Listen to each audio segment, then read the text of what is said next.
IPMNation.com.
Hello, everybody. So that was Katy Perry, which I actually haven't heard that particular Katy Perry song, so that was new for me. Anyways, hi, all you wonderful people. How are you tonight? So tonight I have a guest. I haven't had a guest in a while, but I have a guest tonight, and my guest is Andre Rosa. Am I saying that right, Andre? Yeah, that's my name. Awesome. And how are you doing tonight, Andre? I'm doing quite well. And you are calling from the same state I'm in, I believe. I'm calling from New Hampshire. Yes, I like to pretend that I keep where I am a secret, but really it's not that much of a secret. So, yes, we're both in the Free State. I actually learned today, because I'm originally from Massachusetts. I actually learned that I am what is referred to as a flatlander. Did not hear this term before. Learn something new every day. Flatlander. I am a flatlander, I Oh, guess. And are you originally from New Hampshire? No, I moved here from Los Angeles, California about, I think, 2.5 years ago now. And you're part of the Free State Project, right?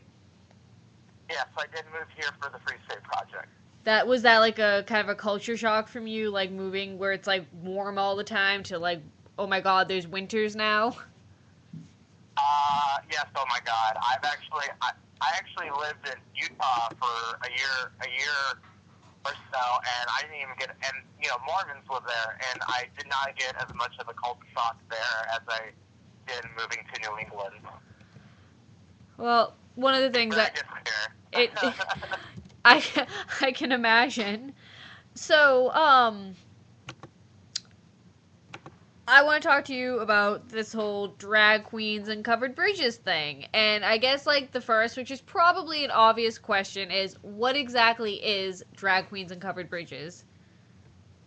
Drag queens and covered bridges is New Hampshire. Period. That's what it is.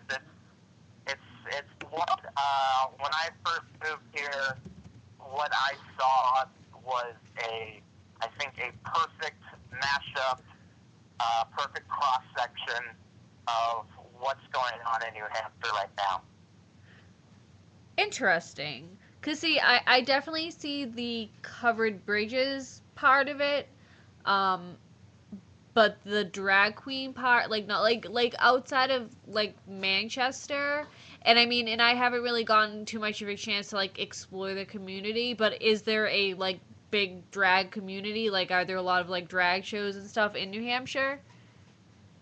Well, I mean, it is true that most of the drag is done in Manchester. It is very much predominantly a Manchester thing, but that's also because Manchester is the only town in New Hampshire that has a gay club. There's only 3 or 4 gay bars / clubs in New Hampshire, and they're all in Manchester. But but it's a huge community here. I mean, there's like that's a big deal. I mean, people drag queens come up from Boston and other they come up to Boston to perform in Manchester, and they've also had people from the RuPaul's Drag Race perform here. So drag is definitely a huge thing in basically the biggest town of New Hampshire. Now, I know Club 313 does drag shows, right? Yes, Club 313 and Breezeway has shows, and all the bars have shows. But Club 313 is kind of like the home of New England drag. Nice. And the funny thing is, like, I pass by it all the time, but I've never thought to like actually go check it out. Um, so for like your project specifically, Drag Queens and Covered Bridges is pretty much like a calendar, right? Yes, it's a calendar. That's the medium I decided to use. Yeah, it's a calendar. And where did you? I know you kind of like talked about it a little bit, saying how this is how you saw New Hampshire, but like, where did you come up with the idea to kind of bring this all together and say like, hey, this would make a really cool calendar? Well, to be honest, it was probably a hot, sweaty July of what year would it be now? Probably 2012, and when I first moved here, I didn't know anybody, and I wanted to know the gay scene, and right from the beginning, since I moved here, I saw drag shows, and I wasn't expecting that. And so I kind of just, from my basic observation of living here for a little while, it was basically a joke. I told a joke to my friend, hot summer. I discovered the culture of New Hampshire. It's two things: covered bridges and drag queens. And I was just joking about it. I thought it was a funny joke. And my friend said, you should make a calendar. And when he said that, it was just like a bolt of lightning just hit my head. And it was like, yes, absolutely, that needs to happen. It has to happen. It's just too funny.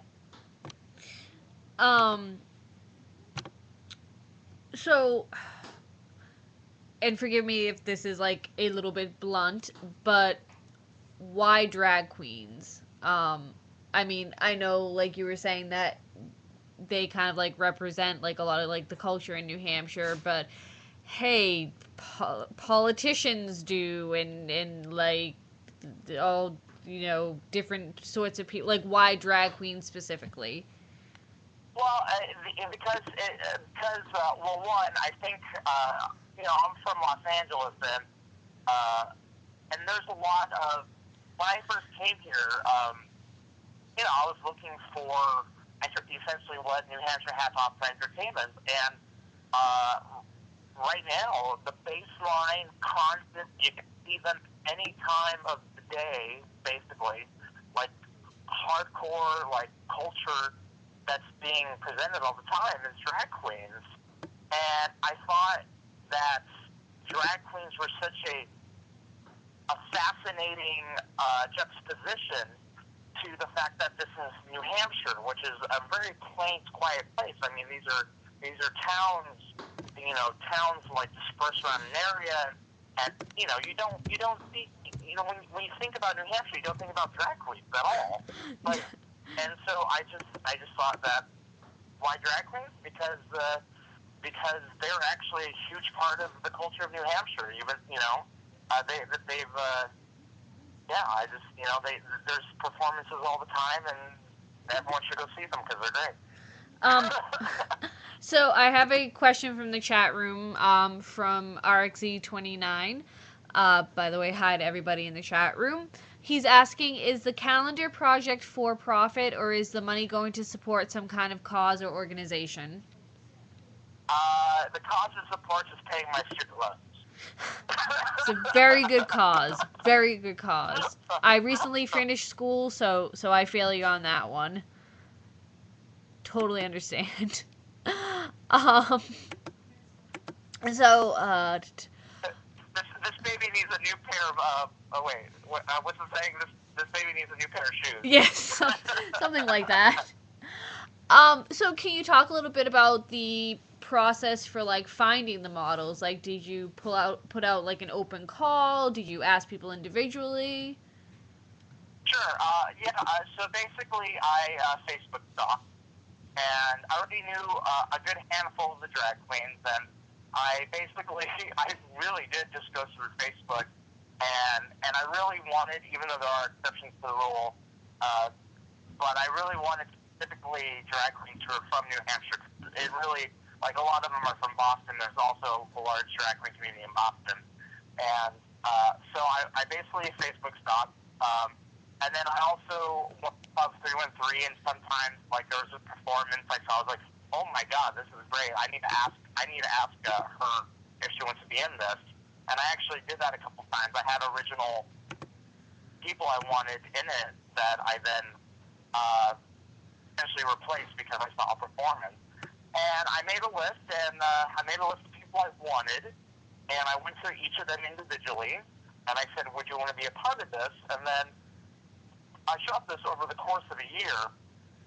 So basically, I would once a month shoot with a drag queen, and the whole process took about a month. Like, a month before our scheduled shoots, I would go contact the drag queen, say, hey, let's schedule for shoots for this month. You're Miss April, so let's shoot in April.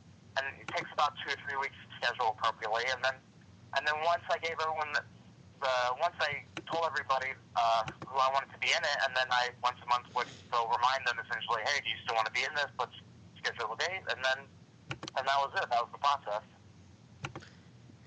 You know, as I do like modeling myself, and sometimes it's not that easy, so I definitely give you props for being able to kind of schedule things what seems pretty smoothly. Scheduling was far more of a bigger deal than I thought it would be. It usually is when it comes to like modeling and stuff, you know. Yeah. Now, did you have a different sort of time as far as the bridges were concerned? Like, what was your process for that? Did you kind of like, Google like where are covered bridges in New Hampshire, or just like drive around? Yeah. Basically, I googled what covered bridges in New Hampshire, and there's a site that somebody maintenances which keeps a good up to date list of the bridges in New Hampshire, and I used that as references. I basically looked at the photos. A lot of the bridges, to be honest, look the same, and I was really trying to get some variety. So I definitely spent some time going through the images and picking them out and say like, okay, this one's interesting, this one's interesting. Some of the bridges I did go beforehand to check it out to see if I actually wanted to shoot there. A couple, for example, my June month Riverwalk Bridge in Littleton, New Hampshire. That was not in my original plan, but sometime in May somebody posted a photo of this bridge, and I thought, oh my god, this is gorgeous, and I didn't run into it beforehand, so I replaced it. But yeah, that was, my Google was my primary tool to set up the foundation. Google definitely is very helpful sometimes. Yeah. Now, as far as like the project as a whole, did you run into any problems either with the towns that the bridges were in, or the models, or people in general? Oh my god, so many problems. So I have had one of the models is in my calendar is a replacement model because one of the models we were scheduled to shoot on the day of the shoot. She canceled, and then we did a reshoot, and then she decided not to be a part of it at all. That was really frustrating. A couple of the bridges are privately owned, and I had to get permission from the owners to shoot there. And two of the bridges that are in my calendar were not original bridges. There's a little bit of an irony here. The cover of the calendar is Amber Alert. That's the model, and she's in front of Fisher Bridge in Wolcott, Vermont. And the reason why I shot in Vermont for a calendar that's supposed to be the drag queens and covered bridges in New Hampshire is because the only covered bridge with a railroad. See, this one is very special. I had a railroad. The only covered bridge with a railroad in New Hampshire is privately owned. It's called Clark's Trading Post. And when I first told them about it, I didn't mention drag queen. And they were absolutely fine with the project. They said, yes, we'll let everybody know. And they were completely enthusiastic. It was great. But then when they asked me about the model, I told them, well, it's going to be a drag queen. And they flipped out. They were like, they flipped out. It was, I was actually trying to be, when they flipped out, I tried to be nonchalant. I was like, what's the big deal? It's the guy in the makeup and wig. What's the big deal? So that wasn't in the calendar. So there's actually a Vermont bridge in the calendar because of essentially still quite a bit of bigotry and homophobia in New Hampshire. Another bridge that was an issue was Bartlett Bridge in Bartlett, New Hampshire. That was supposed to be for August, and I was denied. They told me I couldn't shoot there because apparently that bridge is a wholesome place. A wholesome place. And so we shot instead at Swift River Bridge in Conway. So yeah, there were problems. Now, you kind of touched upon something that I've been kind of talking about a lot lately on Facebook. How do you personally feel about the representation of the LGBTQ culture in New Hampshire? Like, do you feel that it's better than some states, worse than states? Do you think we need to improve? I mean, I don't know. I mean, I think New Hampshire's tiny, so the LGBT community is tiny, and I mean,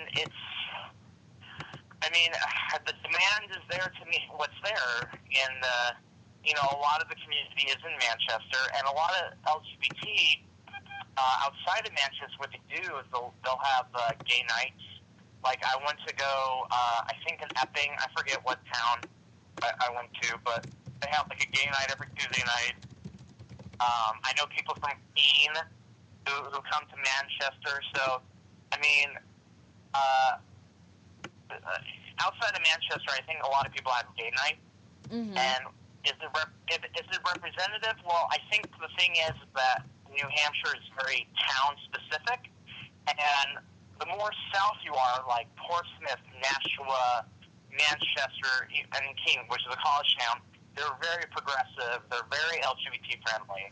But the more north you go, like Stark or Lincoln, way more rural parts of New Hampshire, they are very not LGBT friendly, which is what I found out. And it's kind of like, I think there hasn't ever been tension with that kind of subject matter in New Hampshire, because New Hampshire is very much like you leave the person alone. So like, like the northern part of New Hampshire is not like they come and there's not a lot of intermingling between towns, we'll say. Interesting. So, yeah, that's the feeling I got. So, it's interesting because like until I moved to New Hampshire, I didn't really know anything. Rather than I've been like camping up by Winnipesaukee since I was like younger, and then my aunt lives in Concord. And for the longest time, like I couldn't tell you how far Concord was from Manchester, and it seemed like just two totally different like places. It is to an extent. It is. I mean, it's crazy how a lot of the differences in here are town specific. That's like a really interesting like outlook at how you like phrase that, the whole town specific thing, and that's like something I've never really thought of before. And it's interesting you mentioned Clark's Trading Post. We actually had Wolfman, who I guess is a staple of Clark's Trading Post, on one of our other shows. So I Oh, really? yeah, yep. So I heard. Yeah, I've gotten a lot of feedback from people who love Clark's Trading Post, and they told me that they're personally upset that they said no, and I know it's more of I doubt it's the opinion of any employee about the situation, but more so the employer. You know what I'm saying? Yes. No, I totally understand. So I have another question from the chat room. RXE49 asks, do you need some kind of permission from the state to use state landmarks in a for-profit calendar, assuming they are technically landmarks? Absolutely not. No, you do not need permission to shoot on any public property that are the bridges.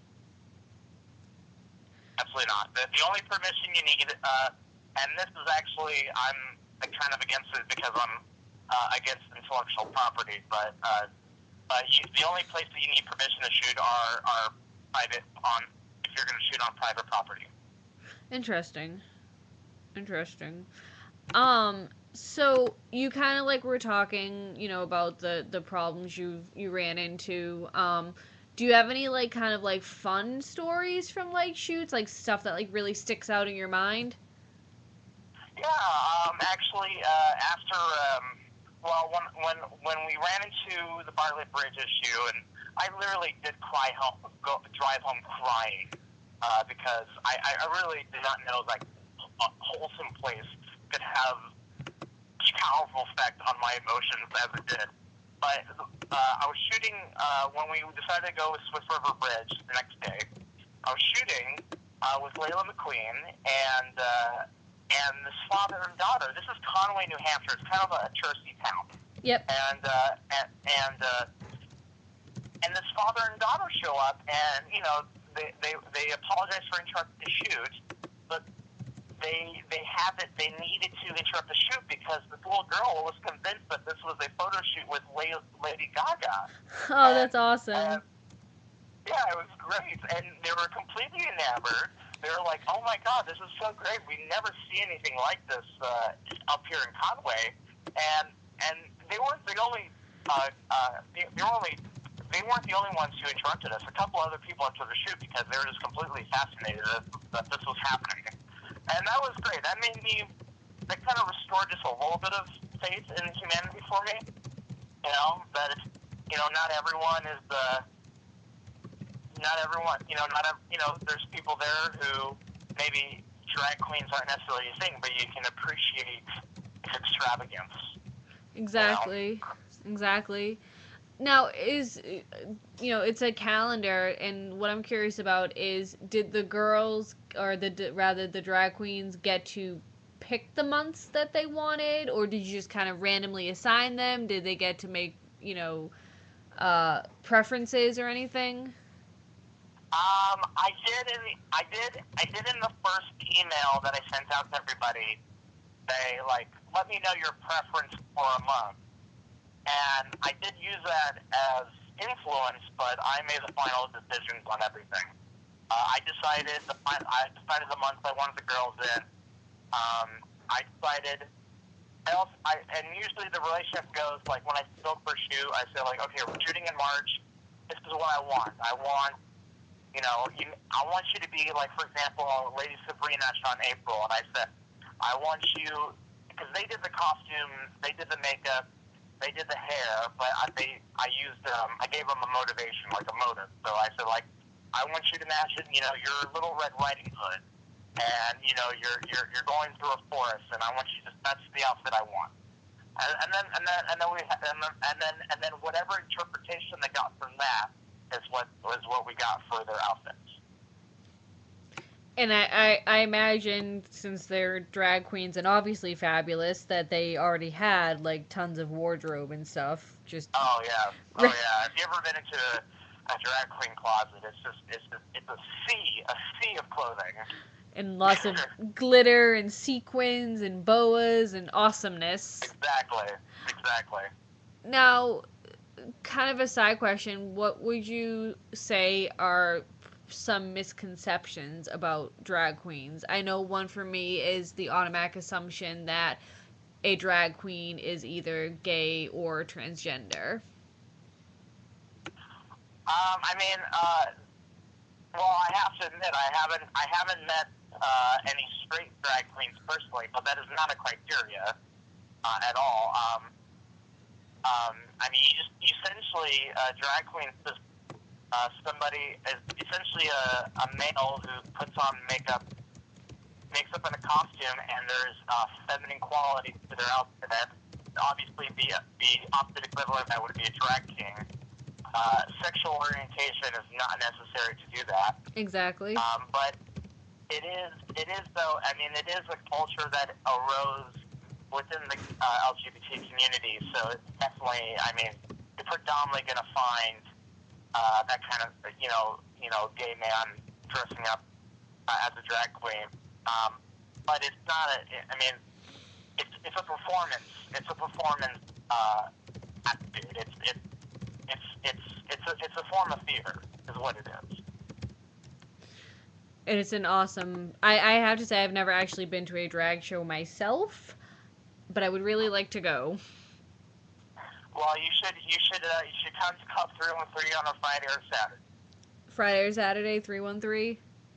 Yeah. Does it cost anything to get in? I don't think so. Then They used to have covers at 313, but I don't think they do anymore. Then I definitely should do that. So you had an event this Friday in Manchester? It was Saturday, yes. Saturday.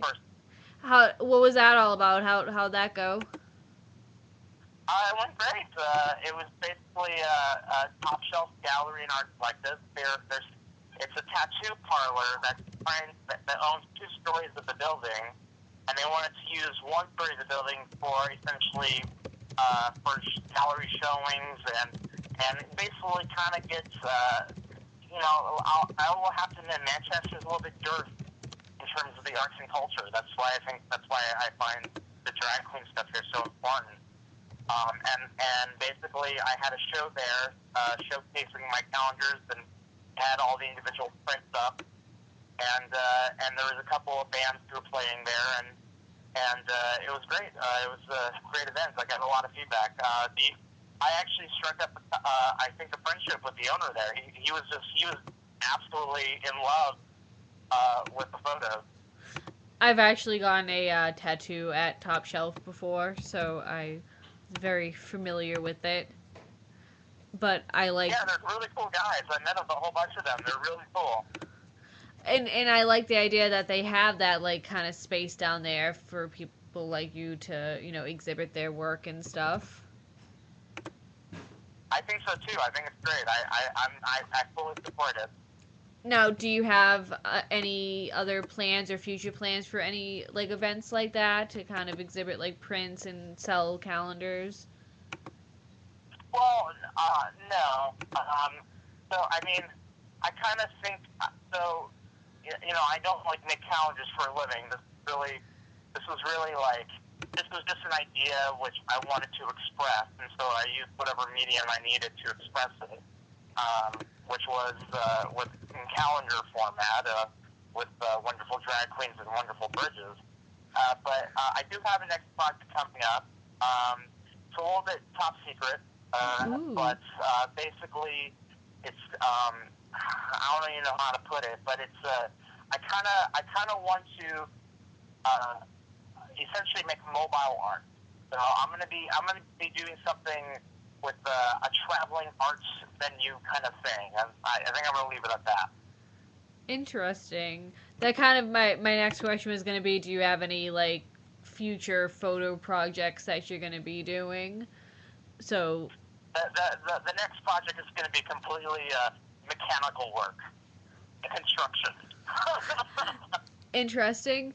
Now, do you have, like, a blog or website where people can kind of follow along with what you're doing? Yeah, my home base is notesforrobots.com, NOTES for robots.com, and you can go from there, and I have a Tumblr site and a Facebook page, and you can find all those links at notesforrobots.com. Notesforrobots.com. And if somebody wants to buy one of your calendars, how do they do that? Just go to the website, notesforrobots.com, and there's a store on the top right. You should see a link for a store. Just click that, and you can buy one. Awesome.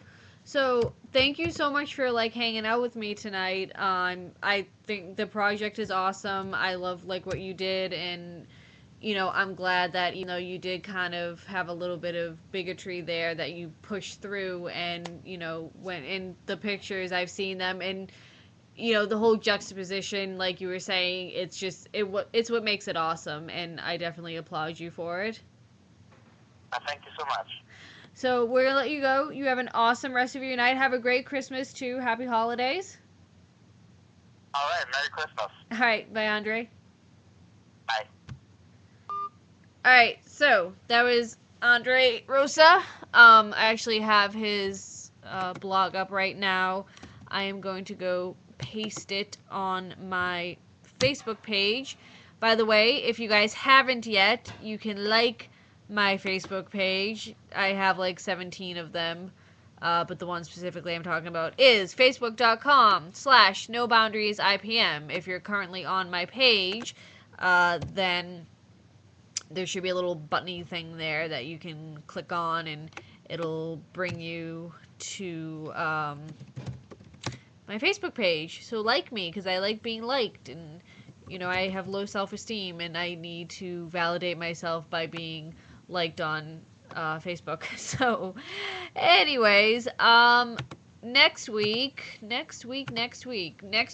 I am going to be talking about coming out.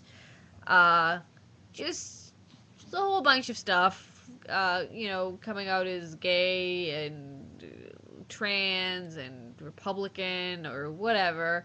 Lots of stuff. I don't really know what I'm going to do with this yet. I usually don't decide until, like, I don't know, like the day before or something. And then I make it seem like I carefully, like, plan things out. But that's not quite how it always works out. Um, so Rob says, is there going to be a mass version of this calendar? There should be a mass version of this calendar, but I don't know.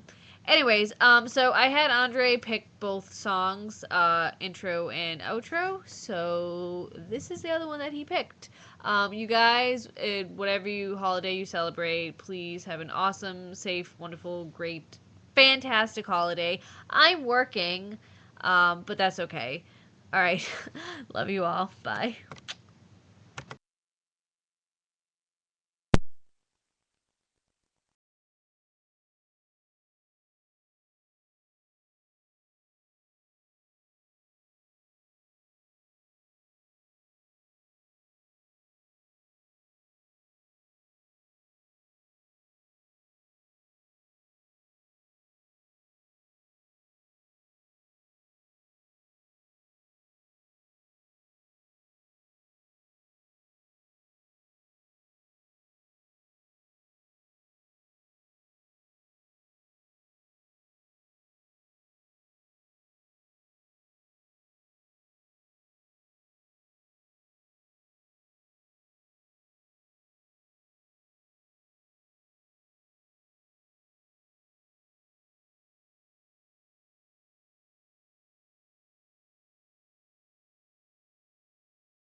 IPMNation.com.